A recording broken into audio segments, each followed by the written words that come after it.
하나님의 온전한 주도하심으로 고넬료와 베드로가 한자리에서 만나게 되었습니다. 오늘의 본문은 복음의 진수입니다. 그래서 이 본문을 베드로의 복음이다 라고 까지하고 있습니다. 그만큼 베드로가 이해하고 믿고 또 전하고 있는 복음이 이 본문에 압축되어 있기 때문입니다. 또한 기독교의 교리와 우리가 믿어야 하고 또 우리가 믿고 있는 기독교 신앙을 요약해 놓았기 때문입니다. 베드로가 복음을 전하기 전에 이러한 말을 합니다. 베드로가 입을 열어 말하되 내가 참으로 하나님은 사람의 외모를 보지 아니하시고 각 나라 중 하나님을 경외하며 의를 행하는 사람은 다 받으시는 줄 깨달았도다. 고넬료의 외모는 군인입니다. 백부장입니다. 또 지배국의 이러한 사람입니다. 반면 베드로의 외모는 피지배국으로 북쪽 갈릴리 초라한 출신의 어부입니다. 이러한 베드로가 높은 사람에게 복음을 전한다니 인간적인 상식으로는 말도 되지 않는 이야기입니다. 어떻게 이러한 높은 사람에게 복음을 전할 수 있겠습니까? 어찌 그러한 사람이 예수를 믿을 것이라고 상상할 수 있겠습니까? 그러니까 우리가 장관들에게 복음을 전하는 거예요. 여러분, 우리가 국회의원들에게 복음을 전할 수 있겠습니까? 대통령에게 복음을 전할 수 있겠습니까? 그러나 오늘 본문을 통하여 우리는 인간적인 상식을 뛰어넘어야 된다는 것입니다. 하나님은 사람을 외모로 취하지 않으셨다라고 말씀하고 있습니다. 우리가 오늘 본문을 통해서 하나의 헬라어를 볼 수 있는데 그것은 프로소포렘푸테스라는 헬라어입니다. 프로소포렘푸테스. 이 단어는 프로소프라는 얼굴과 렘푸테스라는 취한다라는 단어가 합쳐져서 된 말입니다. 그러니까 하나님께서는 얼굴을 보고 선택하지 않는다는 겁니다. 인종이나 피부색이나 신장이나 미모나 재산이나 지식으로 사람을 선택하지 않는다는 거예요. 그러면 무엇을 보고 선택한다는 말입니까? 중심을 보고 택한다는 거예요. 진실을 보고 택한다는 겁니다. 이것이 하나님의 선택 방법입니다. 하나님은 우리의 신분이나 지위는 상관이 없습니다. 그런 것에 관심이 없습니다. 언제나 중심을 보십니다. 그것도 행위가 있는 경건, 서기관이나 바리새인들처럼 말만 하는 경건이 아니라 행위가 있는 경건을 보신다는 거예요. 고넬료의 경건의 모습은 어떠했습니까? 기도하고 구제하고 백성들에게 칭찬을 받고 온 가족이 하나님을 경외하는 경건이었습니다. 이 사실을 베드로가 먼저 깨달았습니다. 따라서 성도인 우리 역시도 알아야 된다는 거죠. 하나님은 사람을 외모로 보지 아니하시고 하나님을 경외하며 의를 행하는 사람은 다 받으신다라는 것을 우리도 깨달아야 된다는 것입니다. 베드로가 고넬료와 그의 집에 모인 사람들에게 복음의 진술을 전하기 시작했습니다. 자, 베드로가 전하는 복음의 진수 그 첫 번째가 무엇입니까? 36절 읽겠습니다. 만유의 주 되신 예수 그리스도로 말미암아 화평의 복음을 전하사 이스라엘 자손들에게 보내신 말씀. 그러니까 베드로가 전한 복음의 진수 그 첫 번째는 화평의 복음이라는 거예요. 예수 그리스도를 통한 화평의 복음, 평강의 복음. 바울은 이 문제에 있어서 좀 더 자세하게 설명한 바가 있습니다. 그것이 에베소서 2장 13절 17절인데 좀 길지만 우리가 한번 읽겠습니다. 이제는 전에 멀리 있던 너희가 그리스도 예수 안에서 그리스도의 피로 가까워졌느니라. 그는 우리의 화평이신지라. 둘로 하나를 만드사 원수된 것 곧 중간에 막힌 담을 자기 육체로 허시고 법조문으로 된 계명의 율법을 폐하셨으니 이는 이 둘로 자기 안에서 한 세 사람을 지어 화평하게 하시고 또 십자가로 이 둘을 한 몸으로 하나님과 화목하게 하려 하심이라. 원수된 것을 십자가로 소멸하시고 또 오셔서 먼 데 있는 너희에게 평안을 전하시고 가까운 데 있는 자들에게 평안을 전하셨으니. 아멘. 베드로가 전한 복음의 진수 첫 번째는 화평의 복음. 이스라엘이나 이방인이나 계급이나 신분에 상관없이 특별히 중요한 것은 하나님과 인간 사이에 화평을 이루는 것입니다.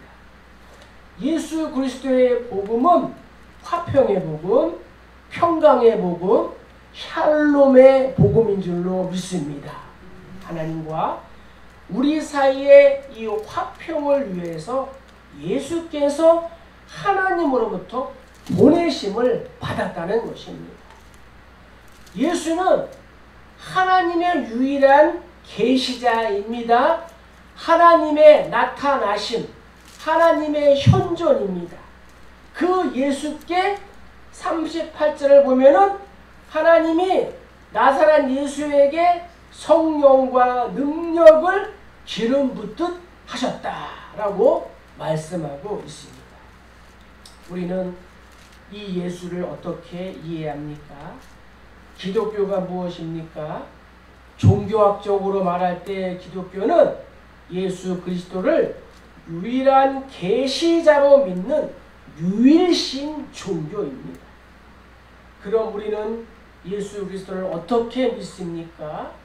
예수만이 하나님의 아들이요, 예수만이 계시자요, 예수만이 심판주요, 예수만이 생명의 주인이고 예수만이 길과 진리와 생명이라고 믿는 것이 복음의 진수인 줄로 믿습니다. 그래요. 예수는 하나님으로부터 오셨고 하나님의 유일한 계시자입니다. 하나님과 우리 사이에 막힌 담을 허무셨다는 거예요. 천하 인간의 다른 이름으로는 구원받을 이름을 우리에게 주시지 않았습니다. 로마서 5장 12절에 보면은 인간의 조상 첫사람인 아담과 하와의 불순종으로 인류에게 죄가 들어오게 되었습니다. 그로 말미암아 사망이 오게 되었어요. 죄와 사망은 인류를 고통과 어려움 속에 빠지게 했으며 하나님과 화목된 관계를 파괴하는 근본 원인이 되었습니다. 죄로 인해 인류는 사망의 골짜기에서 헤맬 수밖에 없었습니다. 하나님과 단절될 수밖에 없었습니다. 그러나 하나님께서는 인류를 소외된 상태로 내버려 두지 않으셨어요. 그분은 자신의 독생자인 예수를 메시아로 세상에 보내주심으로 인류가 하나님과 화목된 관계를 회복할 수 있는 길을 열어주셨습니다. 이것이 화평의 복음이라는 거예요. 이것이 복음의 진수라는 거예요. 자, 두 번째는 38절 읽겠습니다. 하나님이 나사렛 예수에게 성령과 능력을 기름 붓듯 하셨으니 그가 두루 다니시며 선한 일을 행하시고 마귀에게 눌린 모든 사람을 고치셨으니 이는 하나님이 함께 하셨습니다. 아멘. 베드로가 전하는 복음의 진수 두 번째는 무엇이냐? 억눌린 자를 치유하셨다는 거예요. 예수께서는 병 고침과 이적과 기사, 귀신을 내쫓는 일 등을 통하여 구체적으로 당신이 하나님의 사람이요 하나님께서 자신과 함께 하신다는 것을 증거하셨습니다. 예수님은 말씀만 하신 것이 아니었어요. 착한 일, 선한 일도 하셨습니다.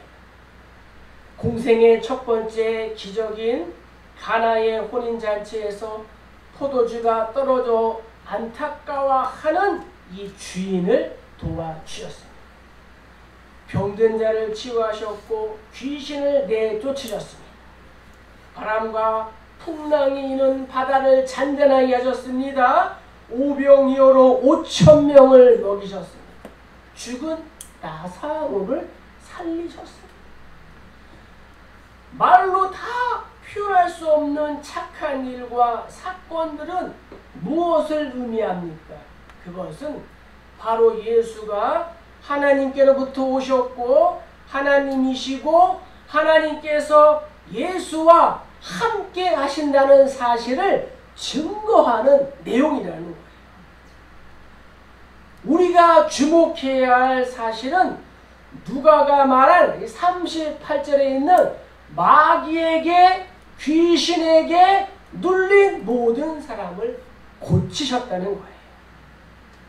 예수님의 사역은 마귀에 눌린 자들을 해방시키시며 하나님의 뜻을 선포하는 것이었습니다. 예수께서는 성령의 능력을 통해서 질병이나 마음의 상처로 고통당하는 모든 자들을 자유하게 하셨습니다.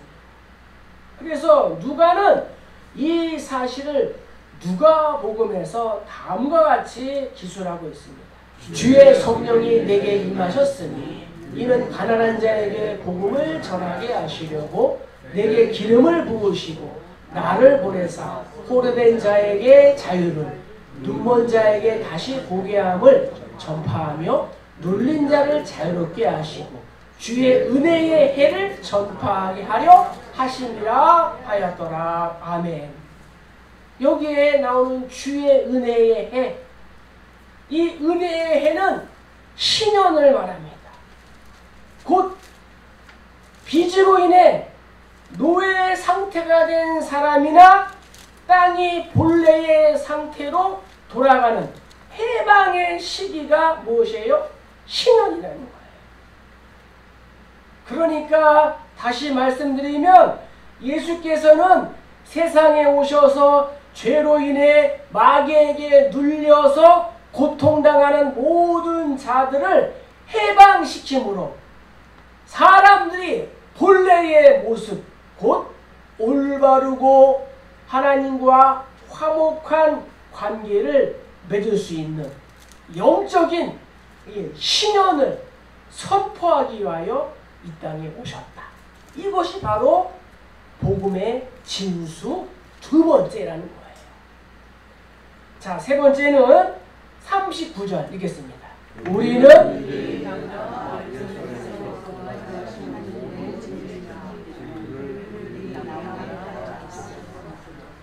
베드로가 전하는 복음의 진수 세 번째는 무엇이냐? 그리스도의 죽음을 말하고 있습니다. 베드로가 고넬료의 집에서 전한 이 복음은 예수께서 나무에 달려 돌아가셨다는 사실입니다. 우리는 십자가를 통해서 하나님을 알고 십자가를 통해서 나를 알게 됩니다. 그리고 십자가를 통해서 우리의 미래를 내다보는 것입니다. 베드로는 예수께서 십자가에 달려 돌아가셨다고 말하지 않고 나무에 달려 죽으셨다라고 말합니다. 이것은 중요한 의미를 가지고 있습니다. 왜냐하면 나무에 달려 돌아가신 것은 저주를 뜻하기 때문입니다. 그러니까 예수께서 나의 저주를 가지고 나무에 달렸다는 거예요. 자, 바울은 이렇게 고백합니다. 그리스도께서 우리를 위하여 저주를 받은 바 율법의 저주에서 우리를 속량하셨으니 기록된 바 나무에 달린 자마다 저주 아래 있는 자라 하였습니다. 아멘. 예수의 죽으심은 율법의 저주를 받은 것이었습니다. 그 저주는 바로 율법을 지키지 못한 우리들, 곧 인간들, 내가 받아야만 하는 것이었는데 예수께서 나를 대신하여 저주를 받으신 것이에요. 예수께서는 인간을 구속하시기 위하여 오신 대속의 제물이기 때문입니다. 마가는 이렇게 고백합니다. 인자가 온 것은 섬김을 받으려 함이 아니라 도리어 섬기려 하고 자기 목숨을 많은 사람의 대속물로 주려 함이니라. 죄를 범하지 않은, 죄가 없으신, 죄를 모르시는 예수께서 나무에 달려 돌아가심으로 당하신 이 율법의 저주와 심판은 바로 인간들, 저와 우리 모두가 받아야 하는 그러한 저주였습니다. 이 저주를 예수의 죽음으로 우리의 죄와 허물을 다 깨끗하게 씻으신 줄로 믿습니다. 그래서 이사야는 이렇게 고백합니다. 그가 찔림은 우리의 허물 때문입니다. 그가 상함은 우리의 죄악 때문입니다. 그가 징계를 받음으로 우리가 평화를 누리고 그가 채찍에 맞음으로 우리는 나음을 받았도다. 할렐루야. 예수 그리스도의 죽으심, 십자가, 그 속에는 모든 진리가 숨겨져 있는 거예요. 예수께서 나의 죄를 용서하시고 나를 구원하시고자 저주의 쓴 잔을 마시고 저주의 이 십자가 나무에 달려 죽으신 줄로 믿습니다. 이것이 베드로가 전한 복음의 진수 세 번째예요.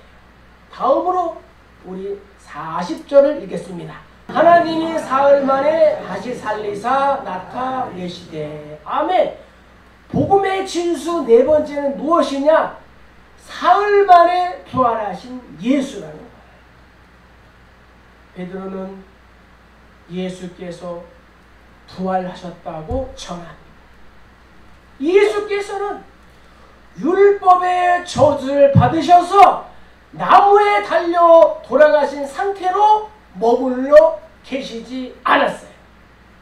만약 예수의 사역이 나무에 달린 일로 끝났다면 그것은 복음도 생명도 화평도 아니에요.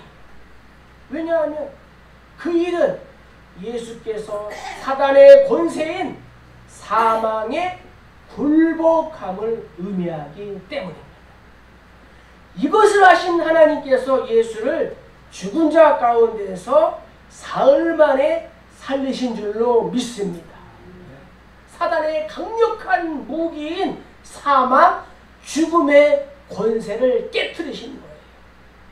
뿐만 아니라 예수로 하여금 죽은 자 가운데서 살아나는 첫 열매가 되게 하신 줄로 믿습니다. 그리스도께서 죽은 자 가운데서 다시 살아나사 잠자는 자들의 천 열매가 되셨다라고 바울은 고린도 교회 성도들에게 전했습니다. 예수의 부활은 두 가지 의미에서 우리에게 이 복음이 되는 거예요. 첫째는 인간을 괴롭히며 고통과 두려움에 사로잡히게 했던 이 사망의 권세를 깨뜨림으로 예수 안에 거하는 모든 사람들에게 생명을 주셨다는 거예요. 그래서 예수의 부활이 복음이에요. 또 하나는 무엇인가? 예수의 부활과 같이 그리스도인, 성도인 저와 우리 모두는 부활을 맛보게 된다는 사실입니다. 할렐루야. 이것이 바로 복음이라는 거예요. 복음은 죄로 인하여 죽을 수밖에 없는 죽었던 나에게 사망 권세를 이기고 생명을 주신 좋은 소식인 줄로 믿습니다. 그래서 복음은 좋은 소식이에요. 가스펠이에요. 그래서 이 십자가와 부활이 교회의 이 기초가 되는 것입니다. 너희가 예수를 나무에 달아 죽였다. 유대인들이 죽였다. 그러나 하나님께서 다시 살리셨다. 이것을 우리는 잊지 말아야 하는 것입니다. 예수를 십자가에 못 박은 것은 우리들이요, 저와 여러분들이요. 그러나 그 예수를 부활시키신 이는 하나님이시다. 이 사실을 성도인 우리는 믿어야 하고 복음을 전할 때 반드시 전해야 될 줄로 믿습니다. 예수의 부활, 이것이 복음의 진수라는 거예요. 다음으로 우리 41절을 한번 읽겠습니다. 모든 백성에게 하신 것이 아니요 오직 미리 택하신 증인 곧 죽은 자 가운데서 부활하신 후 그를 보시고 음식을 먹은 우리에게 하신 것이라. 아멘. 베드로가 전하는 복음의 진수 다섯 번째는 무엇이냐? 우리가 그 십자가의 죽음과 부활의 증인이라는 거예요. 베드로가 말합니다. 우리가 그 증인이다. 우리가 보았다. 우리는 분명히 보았다. 십자가도 보았고 부활하신 모습도 보았다고 증언합니다. 이것은 매우 중요한 거예요. 이것은 배운 것도 아닙니다. 들은 것도 아닙니다. 본 것입니다. 체험한 것입니다. 이론이 아니요, 철학이 아니요, 추상적인 이야기가 아니고 분명한 역사적 사실이라는 거예요. 그것을 증거하고 있는 거예요. 베드로가 설명하고 있는 것이 아니라 증거하고 있는 것입니다. 사랑하시는 성도 여러분, 법정에 나온 증인으로 서면 검사나 변호사는 이 증인에게 묻습니다. 당신은 어떻게 생각합니까? 이렇게 묻지 않는다는 거예요. 다만 보았습니까? 들었습니까? 이렇게 신문한다는 거예요. 증인은 보았어야 하고 들었어야 하고 그 자리에 있어야 합니다. 그래서 서는 것이 증인인 거예요. 베드로와 요한 그리고 모든 제자들이 말합니다. 우리가 증인입니다. 동시에 예수께서 우리를 선택하셨고 땅 끝까지 내 증인이 되라고 명령하셨습니다. 우리는 사명을 받았습니다. 바울은 고린도 교회 성도들에게 이렇게 고백합니다. 내가 받은 것은 먼저 너희에게 전하였노니 이는 성경대로 그리스도께서 우리 죄를 위하여 죽으시고 장사 지낸 바 되셨다가 성경대로 사흘 만에 다시 달아나사. 아멘. 베드로는 이방인인 고넬료와 모인 사람들에게 예수가 십자가에 달려 죽으신 주님이다 라는 사실을 가감없이 전하였습니다. 이것이 복음의 진수이고, 우리 역시도 나무에 달려 죽은 예수와 부활하신 예수를 전해야 하는 증인인 줄로 믿습니다. 우리 모두가 이 시대의 증인이라는 거예요. 이것이 복음의 진수라는 거예요. 마지막으로 우리 43절 읽겠습니다. 그에 대하여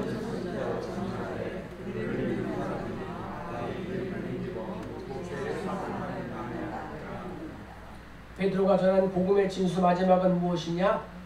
예수가 심판주라는 거예요. 예수님은 다시 오실 심판주가 되십니다. 예수님은 반드시 다시 오십니다. 만민의 구주가 되실 뿐만 아니라 다시 오셔서 심판하신다는 겁니다. 베드로는 예수와 우리의 관계를 이렇게 말합니다. 그의 이름을 힘입어 죄사함을 받는다. 예수를 믿는 사람들이 다 죄사함을 받는다는 것입니다. 성도인 우리가 명심할 것은 예수를 믿는 목적이 잘 사는 데 있는 것이 아닙니다. 궁극적인 목적은 죄사함을 받는 것입니다. 이것은 우리의 생명 문제라는 거예요. 우리의 영생과 관련되어 있는 것입니다. 우리의 그 모든 죄를 용서받을 수 있는 길은 오직 예수님뿐이라는 겁니다. 예수께서는 사죄권을 행사하십니다. 내 죄 사함을 받았느니라. 오직 예수만이 하실 수 있습니다.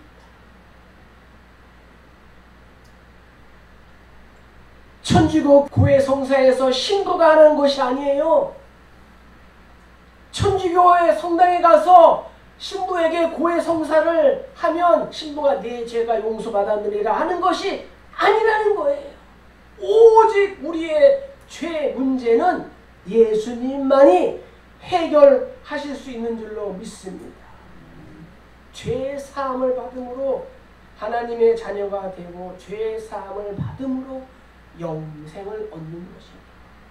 죄 사함을 받았으니 하나님이 주시는 복도 받는 것입니다. 그래서 오늘 바울이 전하는 복음의 핵심은 무엇이냐? 죄 사함을 받는 거예요. 이것을 우리가 명심해야 되는 거예요.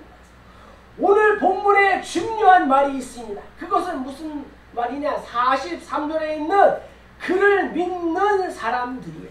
그를 믿는 사람들이 믿음으로 죄 사함을 받는 거예요. 주 예수를 믿으라. 그리하면 너와 내 집이 구원을 받으리라. 무엇을 믿어요? 제자들이 증언한 예수를 믿으며 사도들이 증언해주는 이 사실을 믿으면 어떻게 해요?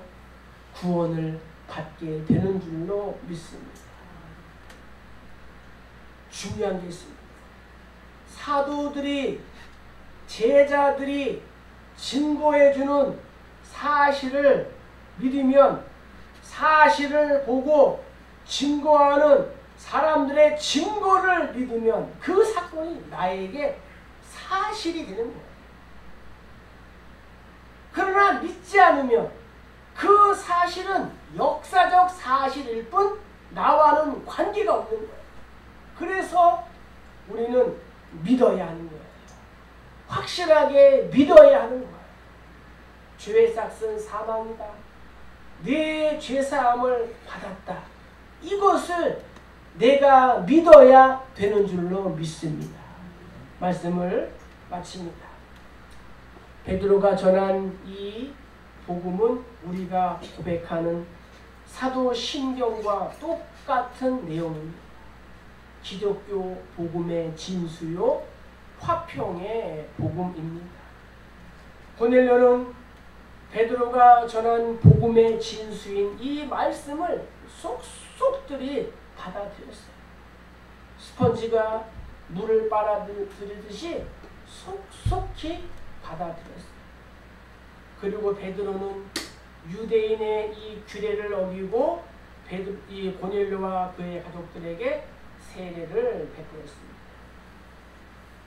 부족한 종이 전한 이상의 내용들이 베드로가 전한 복음의 진수라는 거예요. 이 복음이 이방인에게도 전해진 복음이고 또한 우리들에게도 전해진 복음이라는 것입니다. 오늘 말씀을 통하여 복음의 이 진수를 기억하고 이 은혜가, 이 복음의 은혜가 우리와 항상 함께하고 이 복음의 진수를 또 나누고 전하는 이 시대의 증인의 삶을 살아가는 우리 모두 다 되시길 주의 이름으로 간절히 축복합니다.